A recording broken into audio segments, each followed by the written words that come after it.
Nation, what's going on? You're watching the Raiders Board, and we got some breaking news here. The Las Vegas Raiders have gone out, and they have signed linebacker Kenny Young. Coming up here on today's show, I'm going to talk to you about everything you guys need to know about Kenny Young, why I think the Raiders went ahead and made this move, who the Raiders went ahead and released, and then the latest going on around James Bradberry. Now, a lot of times people are like, Mitch, why should I subscribe? You tell me all the time to hit that sub button. We got you with news. Hell, I made a video 90 minutes ago. No days off here. We are continuing to pump out the content, whether it's rumors, free agency, trades, and if it's big enough, yeah, that's what she said. We end up going live, so turn on those notifications and hit that subscribe button. So with the Raiders going out and signing Young, who last season had 75 tackles, 6 tackles for loss, 2 sacks, spent time with not only the Los Angeles Rams, but also spent some time with the Denver Broncos. So when you look at last season, okay,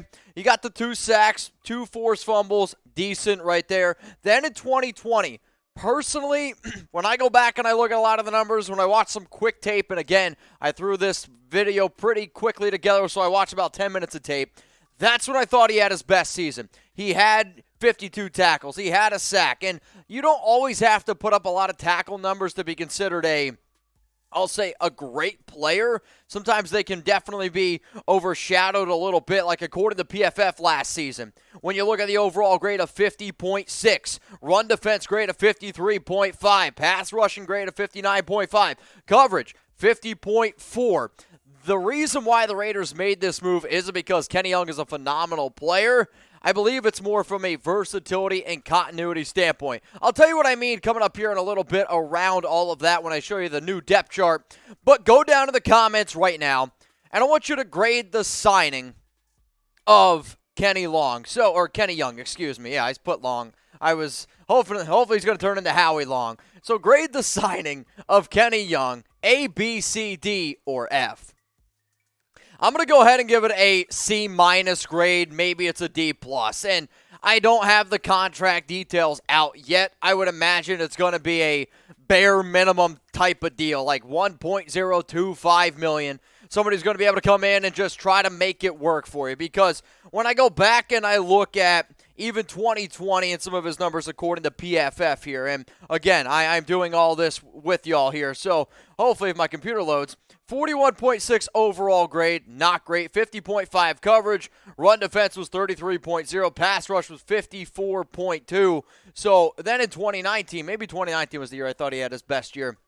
Again, had 53.8 overall. Yes, this was the year. Run defense grade, 67.4. Was probably the only year that I thought Kenny was halfway decent. So this is more of a depth move. This is somebody who has some past experiences with some other Raiders linebackers already. Like, remember Micah Kiser. The Raiders, they went ahead, they signed Micah Kiser during free agency. A lot of people looked over it, but Kiser, also like Young, played not only with the Rams, but also played time with the Broncos. So you're seeing somebody who's able to come in here and get some continuity. And remember, the Raiders also, they hired Tom McMahon, who, yes, I don't think it was a very good hire to be a special teams coach, but sometimes you see some of these linebackers also bring some special teams ability, which is what you're going to get here out of Kenny Young. Now, I want you guys right now get in the chat. I put out the video earlier. Spam Raiders if you think Raider Nation's the best damn fan base in all of sports. So I'm going to hit you with another challenge. Type Raider Nation for life if you are a member of Raider Nation. If you bleed silver and black, go ahead and do so because I hate losing. And I am in 3rd place right now. When you look at all the channels here at Chat Sports, the channel with the most comments this month is Bear Now, and then we're losing to the Cowboys Report. In 3rd place is the Raiders Report. Hell, I am just beating Steelers Talk, who has 100,000 less subscribers than me. That's embarrassing. So let's pummel the Cowboys Report. Let's pass Bears Now, and let's reclaim the number 1 spot here. So please, you can comment FAB, you can comment FDAL, FCHI, I don't care what it is. Go down to the comments section right now and just start spamming whatever you're thinking. So when the Raiders went ahead and they made this move, I saw and I was like, okay, that now puts the Raiders at 91 members on the roster. And when you look at the Raiders depth chart as it stands right now, I'm going to put Young behind Denzel Perryman. Hell, you could even throw him over there behind Divine Diablo. And what's really difficult about the Raiders' linebacking depth chart is I don't know how many linebackers they're going to throw out there, because you're going to see 3-4s, you're going to see 4-3. Hell, you're going to see 4-2 sets. I do know this, though. Kyler Fackrell is going to be a good outside linebacker. Denzel Perriman, Divine Diablo, they're going to be solid inside linebackers.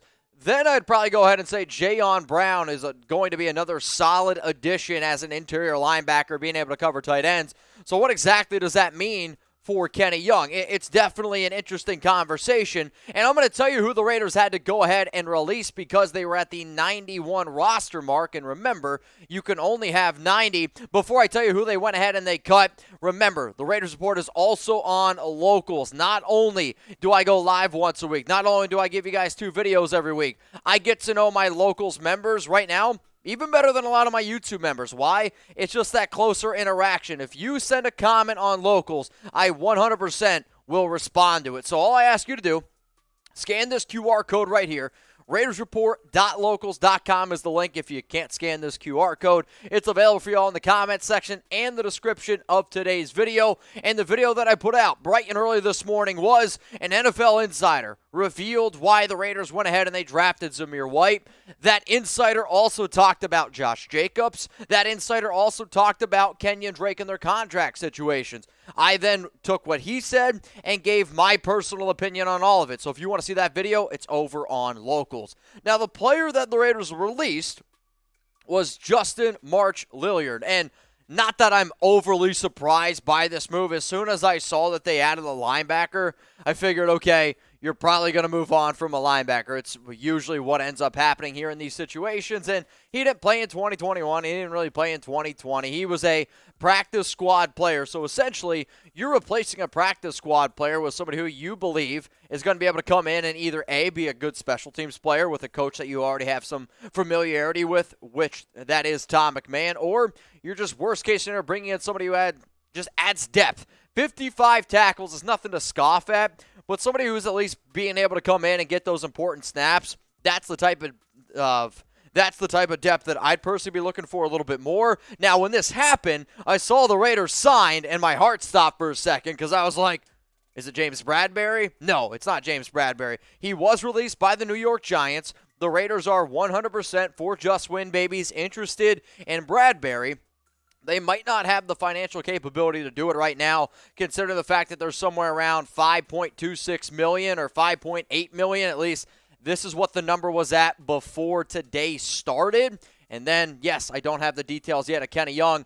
But what I see is this. If James Bradberry was smart, he would be patient. He would wait a little bit, and he should wait for teams, even like the Raiders, who are about to get a fat paycheck essentially after June 1st.